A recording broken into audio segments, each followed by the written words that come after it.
All right, hey guys, so today we're going to start off our curriculum. We're talking about systems and models. So I want you to follow along in your notes and hope you enjoy.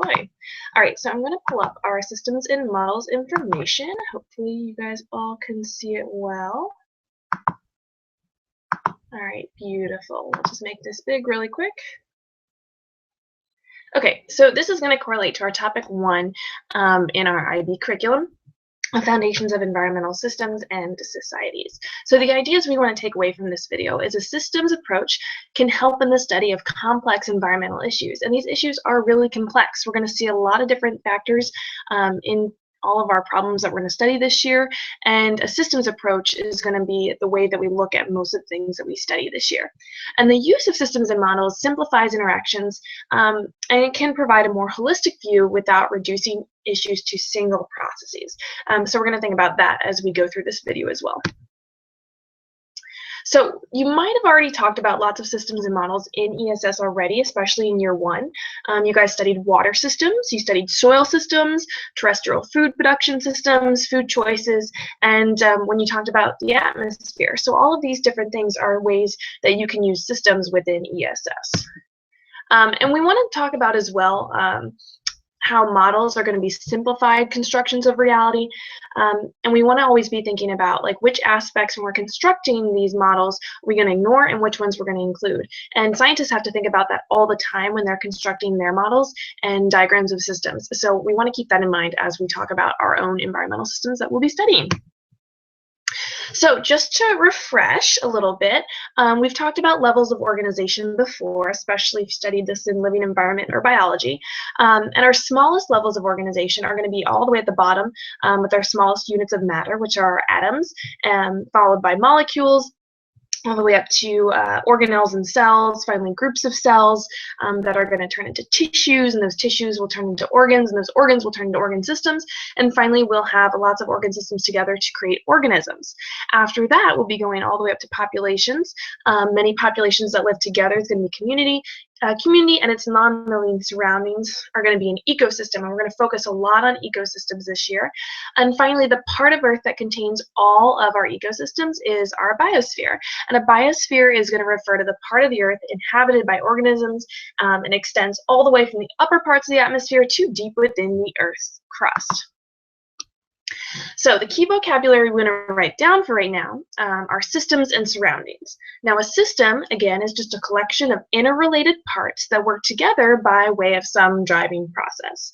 Surroundings are everything around the system being studied. So we're going to talk a lot about system and surroundings as we talk about our systems.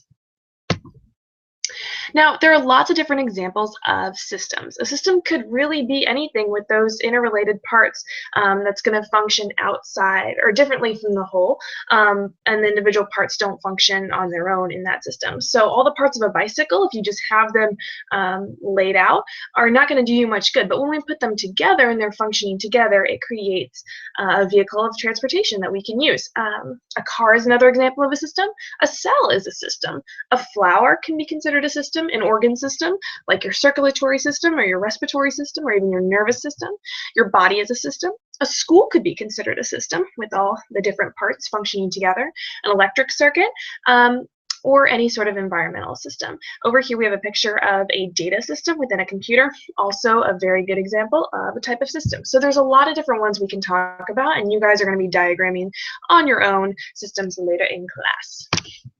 More vocabulary are different types of systems. Now we have opened, closed, and isolated systems.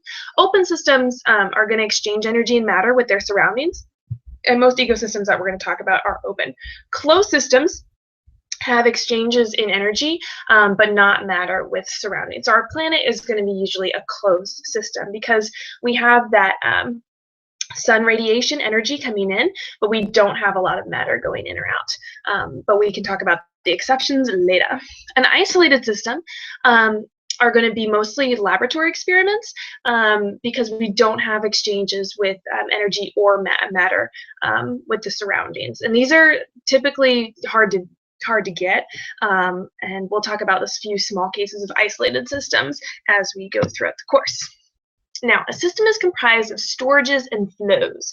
So the flows are the going to provide the inputs and the outputs of energy, which all systems have, energy and matter. And the flows are the processes that may be either transfers of something or transformations. So like, for example, a change in the chemical nature or a change in the state of energy. So for example, when we go to our sun radiation, which will be used in photosynthesis, that'll be converted into our glucose, which can then be later converted into ATP, which is the cell's cellular energy currency. So energy can go through a lot of transfers, and we will talk about those in a little bit, but we are calling those flows. In our system diagrams, storages, we're going to sometimes have rectangular boxes around them, and flows are going to be represented by these arrows. So we can see what direction the transformation or the transfer is occurring. Sometimes these arrows and boxes will be proportional to whatever process or change in matter is going on. Sometimes they won't be. So we just have to make sure we're looking very carefully at our system diagrams. Here's an example of a system diagram. We have our storages here in our rectangular boxes, our flows as our arrows in the direction of the transfer or the transformation. Again, we're looking back at our levels of organization. An ecosystem is going to be an open system. So again, closed systems only exist experimentally, or if we talk about the entire biosphere, we can sort of consider that a closed system as well. And here we have another version of a different type of system diagram. We have our storages in our boxes and our arrows as our flows. So now a model is just a simplified version of reality and can be used to understand how a system works and to predict how it will respond to change. A model inevitably involves some approximation and therefore lots of accuracy. And we have to use models in science because we cannot get reality every single time we're trying to study something.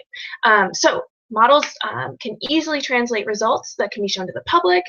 They can predict or simplify complex ideas, and they can produce really great predictions. And we have to produce these models in order to communicate ideas to the public, to facilitate policy, lots of different reasons for models, and they're very, very important. But models are not totally accurate, and they rely on expertise of people making them, so they can be interpreted differently, they can have biased political interests, and the model is only as good as data. Different models may show different effects using the same data. So we have to think really critically about the models that we are looking at, and remember to take note if our models are from a reputable source or not, which we have talked about in a previous video, which I will link here. So when you're looking at a model, you want to make sure, does it agree with other models? Check out some different models of the same thing, see if it's similar. Does it explain past observations? Is it just something totally new out of the blue, or is it based on previous scientific research? And can it predict reality accurately? If it's not going to do that, it's probably not a good model that you can base your conclusions on. All right, so that's pretty much it for today. Let me go back to me. All right, wonderful. So I'm glad you guys were able to stick with me through this video. Go ahead and make sure you have all your notes, and if you missed a part, you can go back, rewind, and fill it in on your own. Okay, see you later.